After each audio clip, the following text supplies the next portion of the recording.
എന്തോന്നായത്? വാളെടുക്കുന്നവൻ എല്ലാം വെളിച്ചാപ്പാടോ?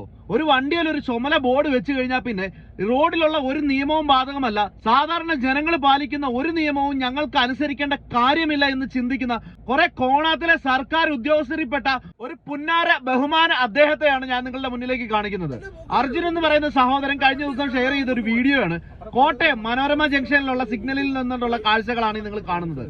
Sub collector എന്ന് പറയുന്ന ബോർഡും വെച്ചുകൊണ്ട് റെഡ് ലൈറ്റ് കത്തിക്കിടക്കുമ്പോൾ അതിനെ ക്രോസ് ചെയ്ത് റോഡിന്റെ ഓപ്പോസിറ്റ് വണ്ടികൾ ഇറങ്ങി വരുന്ന റോഡിൽ വണ്ടി കൊണ്ടിടുകയും റെഡ് ലൈറ്റ് മാറുന്നതിന് മുമ്പേ ആ വണ്ടി എടുത്തുകൊണ്ട് പോവുകയും രണ്ടാമത്തെ സിഗ്നലിലും റെഡ് കിടന്നിട്ട് അതിൽ നിർത്തുക പോലും ചെയ്യാതെ ആ വാഹനം പോകുമ്പോഴത്തേന് ആ വാഹനത്തിനകത്തും കേരള പോലീസിന്റെ യൂണിഫോം ഇട്ടൊരു ഏമാൻ ഇരിക്കുന്നുണ്ട്.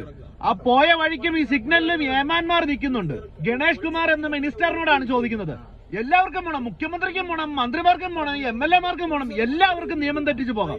സാധാരണ ജനങ്ങള് ഈ കോണാത്തിലെ എല്ലാ നിയമങ്ങളും പാലിച്ച് ഇൻ കേസ് എന്തെങ്കിലും ഒരു തെറ്റുണ്ടായി കഴിഞ്ഞാൽ അവന്റെ തലയിലേക്ക് അടിച്ചു കൊടുക്കാവുന്ന എല്ലാം അടിച്ചു കൊടുക്കുന്ന സർക്കാരിനോടാണ് ചോദിക്കുന്നത്. ഇതുപോലെയുള്ള സാറന്മാരൊക്കെ ഈ ഓടിപ്പിടിച്ച് ചെന്നിട്ട് എന്തുണ്ടാക്കാനായിട്ടാണ് ഈ പോകുന്നത്? ഏതെങ്കിലും ജനങ്ങൾക്ക് ഗുണകരമായിട്ടുള്ള കാര്യങ്ങൾക്കായിട്ടാണോ ഈ പിണച്ചുകുത്തി പോകുന്നത്? സാറേ, നിയമം എന്ന് പറയുന്നത് അനുസരിക്കാനുള്ളതാണ്. ആദ്യം നിങ്ങൾ അനുസരിച്ച് കാണിക്ക്, എന്നിട്ട് മറ്റുള്ള നെഞ്ചത്ത് കയറിയാ പോരെ. കേരള മോട്ടോർ വെഹിക്കിൾ ഡിപ്പാർട്ട്മെന്റിനോടും KB ഗണേഷ് കുമാറിനോടുമാണ് പറയുന്നത്. ഒരു പെനാൽറ്റി അടിച്ചു കൊടുക്കാൻ പറ്റുമോ? അല്ല, അടിച്ചു കൊടുത്തതും കാര്യമില്ലല്ലോ.